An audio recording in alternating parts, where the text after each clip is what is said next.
Le ministère de la Défense américain a rendu publiques les images de l'opération dans laquelle Niño Guerrero a été éliminé.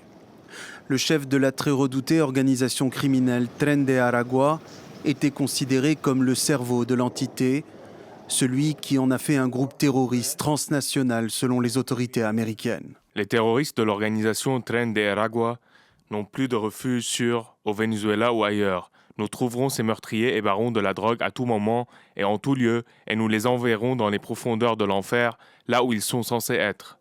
Cette organisation criminelle, à l'origine un gang de prisonniers, est accusée entre autres de traite d'êtres humains, d'assassinat, de trafic de drogue et d'extraction minière illégale.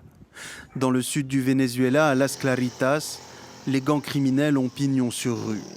Dans ce secteur minier, le sous-sol regorge d'or, de diamants et de terres rares. Mais ces zones enclavées de l'arc minier vénézuélien sont souvent sous le contrôle de bandes armées. Alors, pour attirer les investisseurs privés et étrangers et sous la pression des États-Unis, l'armée a lancé une vaste opération pour déloger les cartels, suscitant l'inquiétude des habitants de la région, très dépendants de ces mines pour leur survie. C'est quasiment une ville fantôme. L'armée, les gens sont partis. Et ceux qui sont encore là ne font que survivre comme ils peuvent. Nous ne pouvons pas encore travailler. On attend de voir ce que dit le gouvernement, s'ils vont nous laisser travailler ou s'ils vont finalement prendre cette zone une bonne fois pour toutes.